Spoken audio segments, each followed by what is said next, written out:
The research ship Harmony's Edge drifted through space like a massive metal whale. Inside its hull, beings from across the galaxy worked together on the most important mission of their time. They were studying apex predators, the most dangerous hunters from every world they could find. Dr. Lisa Kane stood in the main laboratory, her 6 arms moving gracefully as she sorted through data files. Her blue skin shimmered under the artificial lights, and her large eyes studied each report with care. As a Zephyrian, she came from a world where her people had spent millions of years running from things that wanted to eat them. Now she was one of the galaxy's best experts on dangerous creatures.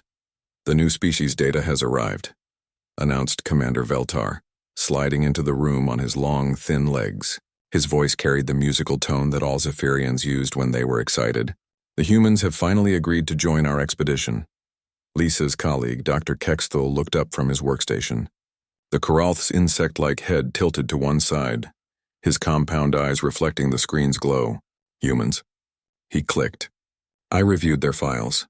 They appear to be persistence hunters with no natural weapons. Why would they be useful for studying apex predators?" The third member of their research team, Professor Nalteth, rose from the water tank where she had been floating. Her gill slits fluttered as she spoke. "The Veiltar archives show that humans evolved on a deathworld called Earth. Perhaps they have hidden abilities." Lisa pulled up the human data on the main screen. The images showed creatures that looked surprisingly soft. They had no claws, no fangs, no armor plating, and no venom sacs. Their eyes faced forward like predators, but they seemed weak compared to the galaxy's real hunters. "Look at their physical statistics," Dr. Kexthul pointed at the numbers. "Average speed, below average strength, thin skin that offers no protection. Their only advantage seems to be something called tool use, but many species use tools." Commander Veltar's long neck bent as he studied the data. "Their homeworld is classified as extremely dangerous. Perhaps we should not judge them too quickly." 2 days later, the human shuttle docked with Harmony's Edge. Lisa and the other researchers gathered in the main hangar to meet Earth's representatives. The airlock hissed open and 3 humans stepped out. The first human was tall with dark hair and calm eyes. He wore a simple blue uniform with no obvious weapons or armor. "I'm Jake Morrison, representing Earth's space program," he said in a clear voice. His words came out easily, without the formal speech patterns most species use during first contact. The second human was smaller, with light brown hair tied back. She carried several data tablets and smiled at the assembled aliens. "Dr. Amy Foster, marine biology specialist," she introduced herself. "I study how ocean predators hunt and survive." The third human was broad-shouldered with short gray hair. He wore a different uniform and stood like someone ready for trouble. "Ben Hayes, security and survival expert," he said simply. Commander Veltar performed the traditional Zephyrian greeting, extending all 4 of his arms in a complex pattern. Jake watched carefully, then copied the movement as best he could with only 2 arms. The gesture was clumsy but respectful. "Welcome to our expedition," Commander Veltar said. "We are honored to learn from Earth's apex predators." Dr. Kexthul stepped forward, his mandibles clicking. "We have prepared presentation chambers where each species will share knowledge of their world's most dangerous hunters. The Koralth delegation will demonstrate recordings of our hive devourers." Professor Nalteth's tentacles swayed as she spoke. "The Veiltar will show you the deep leviathans that hunt in our ocean trenches. These creatures manipulate gravity itself to crush their prey." Lisa felt excitement building in her chest. The Zephyrian Empire has documented the Crystal Nexus, beings that can phase through solid matter to reach their victims. "They are nearly impossible to escape." Amy looked interested. "That's fascinating. How do your people survive encounters with such creatures?" "We don't," Commander Veltar said quietly. "Survival means avoiding them completely. Our cities are built in places where these predators cannot reach." Dr. Kexthul's head nodded rapidly. "The Koralth use collective intelligence and advanced technology to stay safe. Individual survival is impossible against true apex predators. Most civilized species learn to live in harmony with their environments," Professor Nalteth added. "We respect the natural order and do not challenge the supreme hunters." Jake listened to all of this without saying much. When the other species finished their explanations, Commander Veltar turned to him. "Now please tell us about Earth's apex predators. We are eager to learn what creatures forge humanity into a spacefaring species." Jake was quiet for a moment, then smiled. Well, we have a lot of dangerous animals. Bears, wolves, big cats, sharks, crocodiles. But if I had to pick just one, he pulled out a small device and projected a holographic video. The image showed a massive, furry creature standing in a river. It was brown and moved with surprising grace for something so large. As they watched, the creature reached into the rushing water and pulled out a large fish with its bare paws. "This is a grizzly bear," Jake said. "They can weigh up to 800 pounds and run faster than a human. Their claws are longer than your fingers and their bite can crush bones." The alien stared at the projection. Dr. Kexthol's mandibles clicked nervously. "This creature is certainly dangerous. How do humans avoid it?" "We don't always avoid them," Jake replied. "Sometimes we study them, sometimes we hunt them, and sometimes we just share the same spaces. My grandfather used to take me camping in grizzly country when I was young." Professor Nalteth's tentacles went rigid. "You deliberately enter the territory of apex predators? For recreation?" Amy laughed, a sound that seemed to puzzle the aliens. "Bears aren't really apex predators on Earth. They're just one of many dangerous animals we live with." Lisa felt confused. The human data showed that Earth was a death world, but these humans seemed remarkably calm about their planet's dangers. "If this bear is not your world's supreme hunter, what is?" Ben spoke for the first time since the introductions. "That depends on where you are and what you're doing. In the ocean, maybe great white sharks. In some places it might be tigers or polar bears. But honestly, the most dangerous predator on Earth is probably humans." "Humans hunt other humans?" Dr. Kexthol asked, his voice rising with alarm. "Sometimes," Jake said simply, "but we also hunt everything else. Bears, sharks, even whales that are bigger than this ship. If something is dangerous, we study it until we understand how to deal with it."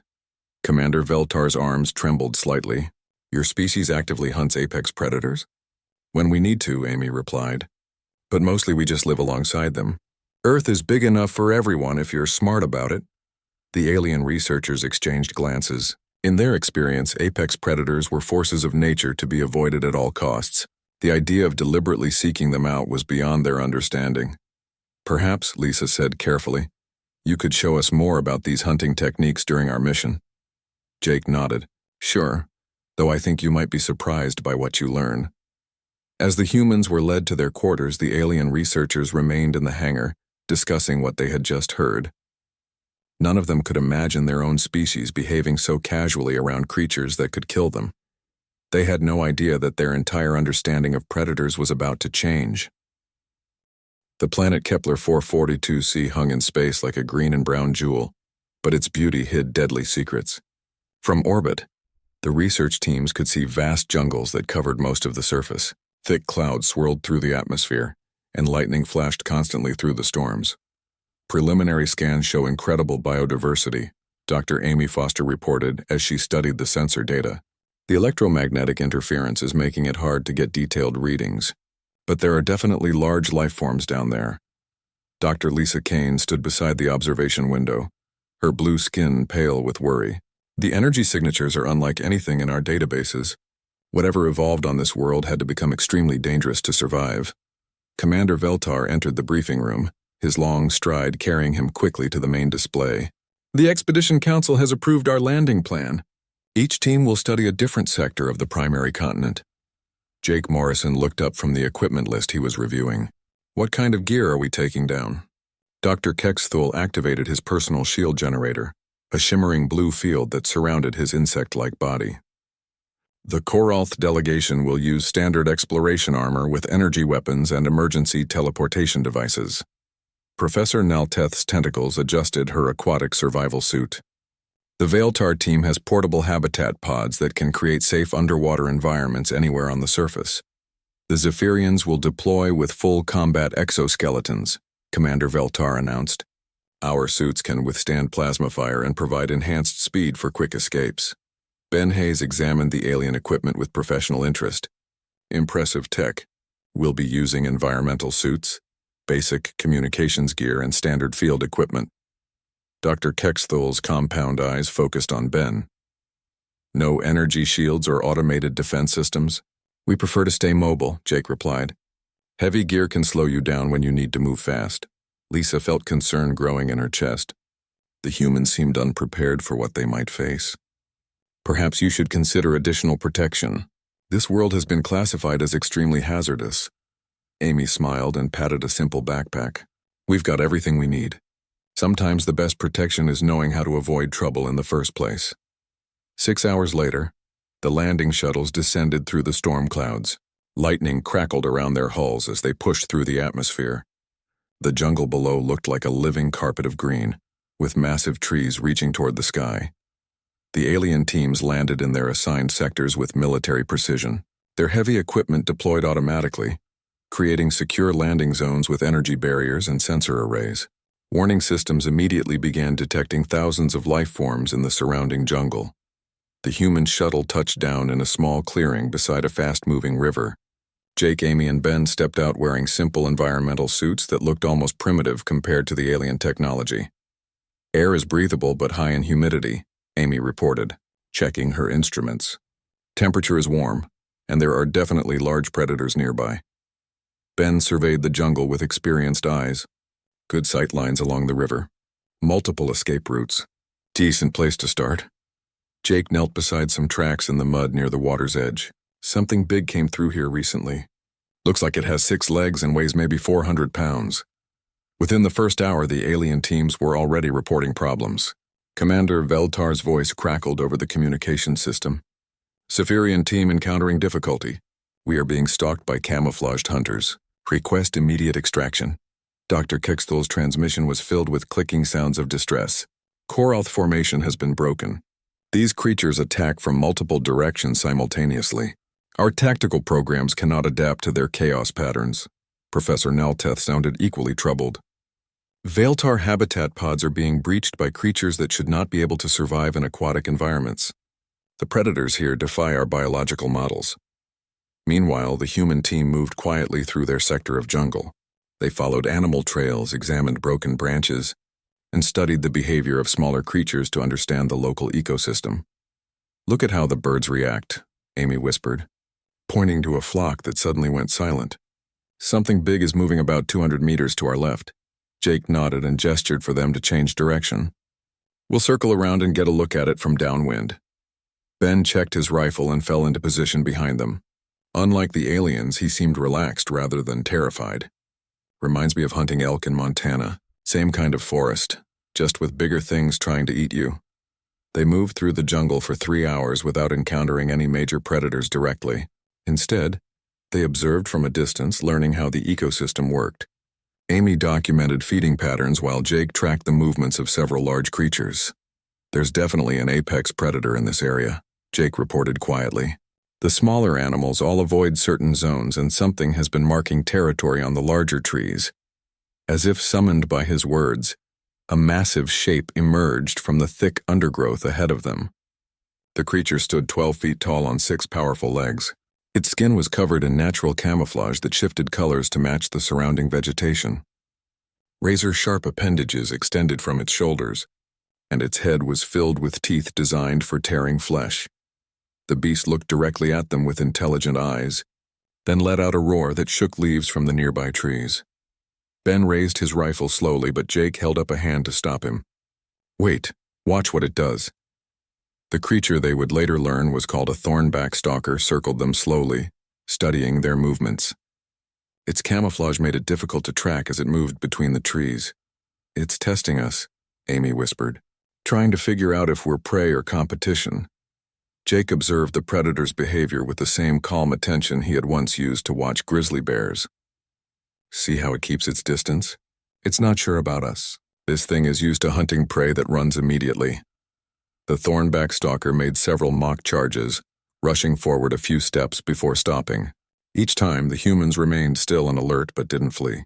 After 10 minutes of this standoff, the creature made a sound that might have been frustration and disappeared back into the jungle. Ben lowered his rifle. Well, that was interesting. It reminds me of that grizzly we saw last summer, Jake said. Big, dangerous, but more cautious than aggressive. It wanted to know what we were before deciding whether to attack. Amy was already taking notes on her tablet. Did you see how it moved? Those appendages aren't just weapons. It uses them to test the ground and sense vibrations. This is a very sophisticated hunter. Their communication system buzzed with another distress call from the alien teams. Dr. Kexthul's voice was high with panic. Koralth team leader has been captured by unknown predator. Creature appears to be intelligent and using tools. Zephyrian team requesting immediate evacuation, Commander Veltar reported. We are completely outmatched. These predators seem to understand our technology. Professor Nalteth's transmission was barely audible through interference. Veltar team trapped in habitat pod. Creatures outside are working together to breach our defenses. Jake listened to the reports with growing concern. Sounds like whatever we're dealing with down here is a lot smarter than we expected. Should we head back to the shuttle? Ben asked. Amy looked around at the jungle with scientific curiosity rather than fear. Actually, I'd like to learn more about these creatures. If they're intelligent enough to counter alien technology, they might be intelligent enough to communicate with. Jake nodded slowly. The aliens are having trouble because they're trying to use the same tactics that work against normal predators. But if these things can think and adapt, we need to think and adapt too. As the sun began to set through the jungle canopy, the human team made camp by the river. They built a simple shelter and started a small fire, something none of the alien teams had considered doing. Fire might help keep some of the nocturnal hunters away, Ben explained as he arranged the wood. Or it might attract them, Amy added. But at least we'll see them coming. Jake sat by the water's edge listening to the sounds of the jungle at night. Somewhere in the darkness, intelligent predators were hunting 3 of the galaxy's most advanced species. Tomorrow they would find out what made these creatures so dangerous. But tonight, 3 humans sat around a campfire on an alien world, just as their ancestors had done for thousands of years. Some things never changed, no matter how far from home you traveled. The morning brought news that changed everything. Dr. Lisa Kane's voice crackled through the communication system, filled with fear and confusion. Emergency transmission from Orbital Research Station. We have discovered something terrible about this planet. Jake Morrison sat up from his sleeping bag beside the river. The human camp looked peaceful in the early light, but the jungle around them had been full of strange sounds all night. What kind of terrible? Amy Foster asked, checking her instruments for any immediate threats. Lisa's voice shook as she continued. The planet is not just home to apex predators. The planet itself is the predator. There is a fungal intelligence called the Shadow Web that controls multiple host creatures. It has been studying our team since we landed. Ben Hayes was already packing their essential gear. How many teams have been compromised? The Koralth expedition lost 3 members yesterday evening, Commander Veltar reported. They were found wrapped in fungal cocoons that were draining their nervous systems. The process appears designed to extract memories and knowledge. Professor Nalteth's transmission was barely audible through static interference. The Veltar team discovered that our habitat pods were breached by creatures that should not be able to survive underwater. The Shadow Web had modified them specifically to counter our defenses. Dr. Kexthul's voice was high with panic. The surviving Koralth members report that the fungal network adapted to our formation tactics after observing just one encounter. It learned our weaknesses and created countermeasures within hours. Jake looked around their simple campsite. So this thing has been watching us too. Almost certainly, Lisa confirmed. But the strange thing is that the Shadow Web seems to be having difficulty analyzing human behavior patterns. Your tactics do not follow any recognizable system. Amy smiled grimly as she shouldered her backpack. That's because we don't really have a system. We just adapt to whatever situation we find. The next few hours brought increasingly desperate reports from the other teams. The Zephyrian advanced scouts were found in a state of complete paralysis. Their cybernetic implants infected with fungal spores that attacked their enhanced nervous systems. The Shadow Web learned that Zephyrians freeze when overwhelmed, Commander Veltar reported, his voice hollow with defeat. It created scenarios specifically designed to trigger our fear responses. The Koralth situation grew worse when their rigid command structure collapsed. Without clear hierarchy and predetermined tactics, the insect-like beings became confused and vulnerable. We cannot function when our tactical protocols fail, Dr. Kexthul admitted. The Shadow Web prevents us from maintaining formation. An individual Koralth cannot make strategic decisions alone. The Veltar suffered when the fungal intelligence learned to exploit their dependence on technology. Creatures began appearing that could disable their equipment, using methods that should have been impossible. Our science predicted that such adaptations would take millions of years to evolve. Professor Nalteth reported from her emergency shelter. This intelligence appears to modify its host creatures in real time. By midday, Dr. Lisa Kane found herself alone in the Zephyrian research station. Her team had evacuated when the shadow web began sending infected flying creatures against their position. She barricaded herself inside the main laboratory, trying to analyze the fungal samples they had collected. "The structure is unlike anything in our databases," she reported to the human team. "This organism can rewrite genetic code instantly and share information across vast distances. It is like fighting an entire ecosystem that thinks as one mind." Jake studied the map of team positions on his tablet. The shadow web has been picking off the alien teams systematically. It learned their weaknesses and created specific tactics to counter each species. "What about us?" Ben asked, checking his rifle. "What happens when it figures out how to counter humans?" Amy looked thoughtful. "The thing is, I'm not sure there's a standard human pattern for it to learn. Every culture on Earth developed different hunting and survival techniques. As if summoned by their conversation, the jungle around them began to change. The normal sounds of birds and insects faded into silence. Something large was moving through the trees, but it moved with purpose rather than the random patterns they had observed before. "It's found us," Jake said quietly. "Something's coming." A creature emerged from the thick undergrowth, but this one was different from the thornback stalker they had encountered the day before. This beast looked like a bear, but its fur was shot through with glowing fungal threads. Its eyes held intelligence that was cold and calculating. Lisa's voice came through their communicator. "That is a converted host creature. The shadow web has taken control of its nervous system." The infected bear thing moved toward them with unnatural coordination. Behind it, more shapes appeared in the jungle. A pack of six-legged hunters with fungal growths covering their camouflaged skin, flying creatures whose wings dripped with luminous spores. Ben raised his rifle and fired 3 quick shots. The bullet struck the bear creature's center mass, but it barely slowed down. The fungal network had modified its host to be more resistant to damage. It learned from watching us yesterday, Amy realized. The shadow web studied how we behaved around predators and created counters for our tactics. Jake looked around at the approaching creatures. "Then we need to do something it hasn't seen before. Instead of running or fighting." Jake did something that surprised everyone, including the shadow web. He walked directly toward the infected bear, his hands empty and visible. "Jake, what are you doing?" Ben called out, keeping his rifle ready. "Something my grandfather taught me about dealing with bears," Jake replied calmly. "Sometimes you have to show them you're not afraid." The bear creature stopped, clearly confused by this behavior. The shadow web had studied human responses to danger, but it had not expected a human to approach voluntarily. Jake spoke to the creature in a quiet, steady voice. "I know you're in there, but you're not the one in control anymore." He pointed at the fungal threads visible in its fur. "That thing in your brain is making you do this." Amy understood what Jake was trying to do. "He's talking to the original host consciousness. The shadow web might control the body, but parts of the original mind could still be aware."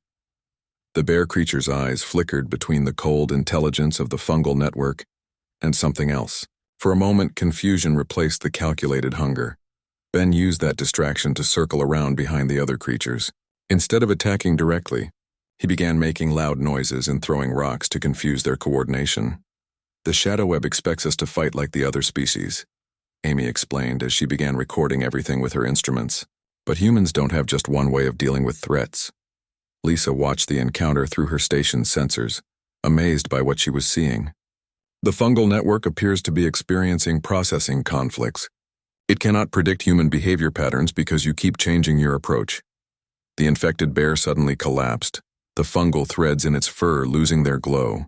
The shadow web had withdrawn from that host, apparently unable to maintain control when faced with Jake's unexpected tactic.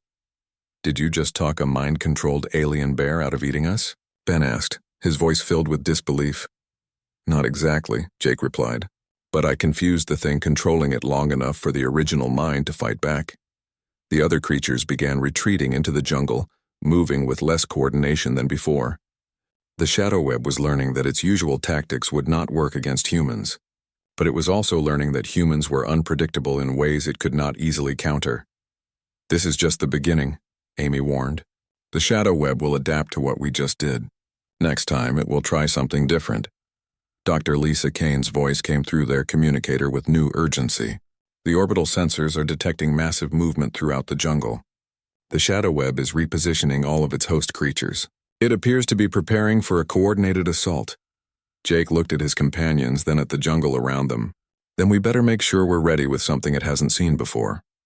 As the sun began to set on their second day on Kepler 442c, the human team prepared for a battle unlike anything their species had ever faced. Somewhere in the fungal network that connected the entire planet, an alien intelligence was learning that humans were more dangerous than it had calculated. The real hunt was about to begin. Jake Morrison stood at the edge of their riverside camp, watching the jungle with eyes that had learned to see danger in shadows. 3 days had passed since the shadow web had revealed itself, and the situation had become desperate. "Status report from all teams," he said into his communicator. Though he already knew the news would be bad, Commander Veltar's voice came through weak and distorted.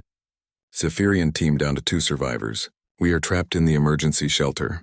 The fungal creatures have learned to disable our exoskeletons by targeting the power cores." Dr. Kexathul's transmission was filled with clicking sounds of distress. "Coralth expedition has lost all but 1 squad. The shadow web created maze-like formations of infected vegetation that broke our group coordination completely." Professor Nalteth barely whispered her report. "Veltar team is contained in the final habitat pod. Creatures outside are using sonic frequencies that should not exist in nature. Our equipment is failing." Dr. Lisa Kane's voice cut through from the research station. "I have been analyzing the shadow web's central nervous system through the planetary sensor network. There appears to be a main processing node located approximately 50 kilometers southeast of your position." Ben Hayes looked up from the map he was studying. 50 kilometers through hostile jungle filled with intelligent predators that adapt to everything we do. Amy Foster continued entering data into her tablet, recording everything they had learned about their enemy. The other teams tried to retreat to safety. It didn't work. The shadow web just adapted faster than they could run. Jake made a decision that would have seemed insane to most species in the galaxy. "Then we're going to do the opposite. We're going to hunt it." Lisa's voice carried shock and disbelief. "You want to voluntarily move deeper into shadow web territory?" "That's exactly what I want to do," Jake replied. "This thing has been studying defensive behaviors and retreat patterns. It's learned to counter everything the other species tried, but I don't think it understands offensive hunting tactics." Ben checked his equipment and nodded slowly. "It makes sense. The aliens have been trying to avoid predators their entire evolutionary history. They don't think like hunters." Amy looked around at the jungle that had become their battleground. "What Jake is suggesting is something called persistence hunting. Humans used to hunt large animals by following them for days until they collapsed from exhaustion. The shadow web expects us to behave like prey," Jake explained. "It's designed its tactics around creatures that run when threatened. But humans have something most species don't." "What's that?" Lisa asked. "We're stubborn enough to chase something that's trying to kill us." Over the next hour, Jake outlined a plan that went against every survival instinct the alien species possessed. Instead of seeking shelter and waiting for rescue, the human team would track the shadow web's activities, learn its patterns, and systematically hunt down its control nodes. "The fungal network has to coordinate all these host creatures somehow," Amy explained. "If we can disrupt its communication systems, the individual hosts might revert to their original behavior patterns."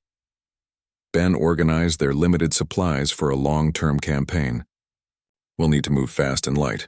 No permanent camps, no predictable routes. We keep moving and force it to react to us instead of the other way around."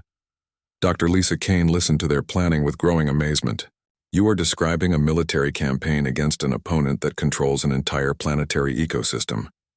"Exactly," Jake said. "And that's its weakness. The shadow web is so big and complex that it can't change direction quickly. If we keep moving and adapting, we can stay ahead of its responses." The alien researchers watched in shock as the humans began implementing their impossible plan. Instead of heavy equipment and defensive positions, Jake's team moved through the jungle with basic gear and weapons that seemed primitive compared to galactic technology. On the first day of their hunt, they tracked a group of infected creatures to a grove where fungal growths connected multiple trees in a web-like network. Amy identified it as a local communication node. "This is how the shadow web coordinates activities in this sector," she explained, taking detailed readings. If we disrupt it, the creatures in this area should become confused and uncoordinated. Ben approached the problem with military thinking. We don't need to destroy it completely. We just need to damage it enough to cause communication failures. Jake used hunting techniques that were older than civilization. He observed the patterns of host creatures moving through the area, identified the most important connection points, and planned an approach that would avoid detection. They spent 6 hours watching before making their move. When they finally acted, it was with the coordination of a pack of wolves. Ben created a distraction on one side of the grove, while Jake and Amy approached the main fungal network from another direction. Amy used a simple chemical mixture to disrupt the fungal connections. The results were immediate and dramatic. Infected creatures throughout the area stopped their coordinated movements and began wandering randomly. It worked, Lisa reported from her monitoring station. Sensor readings show communication breakdown across a 20-kilometer radius. But the shadow web adapted quickly. Within hours, it had rerouted its network through different pathways and was sending new host creatures to track the human team. It's learning, Amy observed, as they moved to their next target. But it's also getting angry. The attacks are becoming more aggressive and less calculated. Jake smiled grimly. Good. Angry predators make mistakes. Over the following days, the human team implemented a strategy that no other species would have considered sustainable. They slept in shifts, moved constantly, and attacked shadow web infrastructure whenever they found it. Ben taught them military techniques for staying ahead of pursuit. We're lighter and more mobile than anything this fungal network can create. As long as we keep moving, it can't pin us down. Amy applied scientific methods to understand their enemies' weaknesses. The shadow web is incredibly complex, but complexity creates vulnerability. Every connection point is a potential failure. Jake used hunting instincts that had been passed down through generations of human predators. We're not trying to kill everything at once. We're wearing it down, making it waste energy, forcing it to make decisions under pressure. Dr. Lisa Kane provided support from the research station, but she was amazed by what she was witnessing. I have never seen any species deliberately seek out more dangerous situations. Every other intelligent race tries to minimize risk. That's because they evolved as prey animals, Jake explained during one of their brief rest periods. Even the ones that became predators later still think like prey when they're threatened. Humans evolved differently. On the 5th day of their campaign, they discovered something that changed everything. Deep in the jungle, they found the remains of creatures that had been abandoned by the shadow web. Look at this, Amy said, examining a dead host animal. The fungal network withdrew from this creature, but not because we damaged it. It chose to abandon this host. Ben studied the area around the corpse. There are dozens of them here, all recently abandoned. Jake realized what they were seeing. It's running out of resources. The shadow web is having to choose which creatures to control because it can't maintain all of them at once. Lisa's voice came through their communicator with excitement. That matches what I'm seeing from the orbital sensors. The fungal network's activity is decreasing in areas where you have disrupted communication nodes. We're not just damaging it, Amy said with growing understanding. We're forcing it to use more energy than it can sustain. Jake looked toward the southeast, where the shadow web's central processing node waited 50 kilometers away. Then it's time to finish this hunt. As the sun set on their 5th day on Kepler 442c, the human team prepared for the final phase of their impossible campaign. Behind them lay a trail of disrupted fungal networks and confused host creatures. Ahead lay the heart of an intelligence that had controlled an entire planet for millions of years. But the shadow web had made one critical error in its calculations. It had tried to hunt humans using the same methods that worked against every other species in the galaxy. It had not understood that humans were the one species that hunted their hunters. The persistence hunt was almost over. The cavern that housed the shadow web's central processing node was like nothing any of them had ever seen. Jake Morrison stood at the entrance looking down into a vast underground space that pulsed with bioluminescent light. Fungal networks covered every surface, creating patterns that seemed to shift and flow like living circuits. Readings indicate the central intelligence is approximately 200 meters below the surface, Dr. Lisa Kane reported through their communicators. The electromagnetic signatures are unlike anything in our databases. Amy Foster checked her instruments and shook her head in amazement. This thing has been growing down here for millions of years. It's not just controlling the host creatures on the surface. It is the planet's entire ecosystem. Ben Hayes examined the cavern walls with a soldier's eye for tactical advantages. Multiple entry points, but they all lead to the same central chamber. This thing doesn't expect to be hunted in its own home. Jake studied the flowing patterns of the fungal networks. It's beautiful in a way, but it's also wrong. Wrong how? Lisa asked. It's trying to control everything, Jake replied. Every creature, every plant, every piece of the ecosystem has to follow its rules. That's not how nature works. Dr. Lisa Kane had finally convinced Commander Veltar to let her join the human team for their final assault. She moved carefully behind them, her 6 arms carrying instruments that recorded everything they encountered. The Zephyrian archives contain no records of any species deliberately entering an apex predator's primary lair, she said, her voice filled with a mixture of fear and scientific curiosity. That's because most species are smarter than we are, Ben replied with dry humor. They know better than to wake up something that can kill them. As they descended into the cavern, the fungal networks began to react to their presence. Bioluminescent pulses traveled through the organic circuits, carrying information about the intruders to the central intelligence. It knows we're here, Amy observed. But look at the patterns. They're not coordinated like they were on the surface. Jake nodded as he watched the chaotic light show around them. We've damaged too many of its communication nodes. It's having trouble processing information efficiently. The deeper they went, the more obvious it became that the shadow web was struggling. Host creatures appeared to block their path, but their movements were sluggish and uncoordinated compared to the precision they had shown earlier. The persistence hunt is working, Jake explained to Lisa as they moved past confused-looking creatures that seemed unable to decide whether to attack or retreat. We've been forcing it to use more energy than it can sustain. Now it's running on reserves. In the central chamber, they finally faced the shadow web's core intelligence. It was not a single creature, but a massive organism that filled the entire cavern. Fungal tendrils reached in every direction, connecting to networks that stretched across the planet's surface. The intelligence spoke through chemical releases that their translation devices could barely interpret. Its voice was like the sound of wind through dead leaves. You are the persistence predators, it said, the ones who hunt by endurance rather than strength. Jake stepped forward, showing no fear of the massive organism. We're humans, and you've been trying to hunt us using the wrong rulebook. The shadow web's bioluminescent patterns flickered with what might have been confusion. I have absorbed the knowledge of countless species. I understand all forms of predation. Amy approached one of the larger fungal networks and began taking readings with her instruments. You understand predation as it exists on this planet, but humans evolved differently. We didn't evolve to fit into an existing ecosystem, Ben added, keeping his rifle ready but not threatening. We evolved to change the ecosystem to fit us. The shadow web's tendrils writhed as it processed this information. Impossible. No species can survive by altering the natural order. Jake smiled. Want to bet? Lisa watched in amazement as the humans began implementing their final strategy. Instead of trying to destroy the shadow web, they began teaching it. Amy shared her data about Earth's ecosystems, showing how thousands of species coexisted without a single controlling intelligence. Complexity doesn't require central control. In fact, it works better without it. Ben explained military concepts about distributed command structures and adaptive tactics. When every unit can make decisions independently, the whole system becomes more resilient.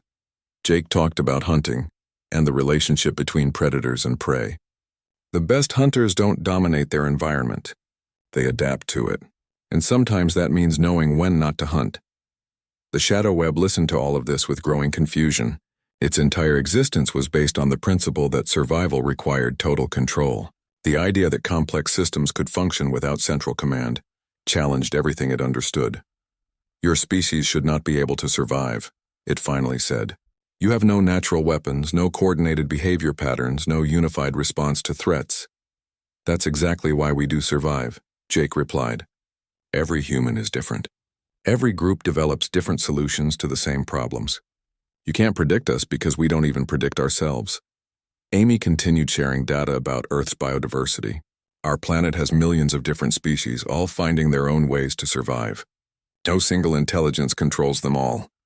The shadow web's bioluminescent patterns began to slow and dim. I do not understand. How do you maintain order without control? Ben holstered his rifle completely. showing that he no longer considered the intelligence a threat. You don't maintain order. You maintain balance. Every species does what it's good at, and the whole system finds equilibrium. Lisa found herself contributing to the conversation, sharing her knowledge of Zephyrian evolutionary biology. Our species survived by avoiding predators.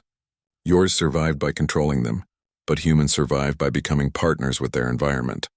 The shadow web was quiet for a long time, its patterns shifting through configurations that suggested deep processing. Finally, it spoke again. If I release control of the host creatures, the ecosystem will collapse into chaos. Jake shook his head. No, it won't. It will find a new balance. That's what ecosystems do when they're healthy. But I will lose my purpose, the shadow web said. I exist to maintain order. Amy looked up from her instruments with sudden understanding. You don't have to lose your purpose. You just have to change it. Instead of controlling everything, you could help coordinate things. Be a communication network instead of a command system. The idea seemed to fascinate the ancient intelligence. Facilitate cooperation rather than enforce obedience? Exactly, Jake said. Be the forest's internet instead of its dictator. Over the next several hours, the humans worked with the shadow web to implement a gradual transition. The fungal intelligence began releasing its direct control over host creatures, while maintaining communication pathways that allowed for voluntary coordination. Lisa documented everything, knowing that this moment would change how the galaxy understood both predators and intelligence itself. The other species will not believe this, she said as they watched. Infected creatures throughout the cavern returned to their original behavior patterns. Then we'll have to show them, Jake replied.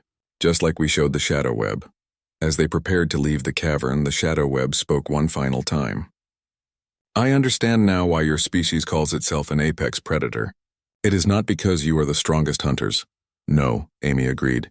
It's because we changed the game entirely. When the rescue ships arrived 2 days later, they found a planet transformed. The shadow web still existed, but it now functioned as a coordinator rather than a controller. The ecosystem was more diverse and stable than it had been in millions of years. Commander Veltar could barely believe the reports. You convinced a planetary intelligence to give up absolute power?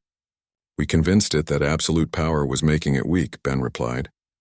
Dr. Kexthul's mandibles clicked in confusion. The Koralth archives contain no records of predators choosing cooperation over domination. That's because you've been thinking about it wrong, Jake explained. The most successful predators aren't the ones that dominate everything. They're the ones that find ways to thrive in any environment. Professor Nalteth studied the data from her habitat pod. According to these readings, the planet's biodiversity has increased by 30% in just 2 days. Lisa found herself looking at the humans with new understanding. When you mentioned grizzly bears on our first day, you were not talking about Earth's most dangerous predator. Jake nodded. Grizzly bears represent something more important than danger. They represent the fact that humans learned to share a world with creatures that could easily kill us. We didn't wipe them out or hide from them. We found ways to coexist. Amy smiled as she watched the jungle around their landing site. Creatures that had been controlled by the shadow web for generations were rediscovering their original instincts. That's what makes humans apex predators. Not our ability to kill, but our ability to adapt. As the expedition prepared to return to galactic civilization, they carried with them a new understanding of what it meant to be a predator. The galaxy had always assumed that apex predators were defined by their ability to dominate and control.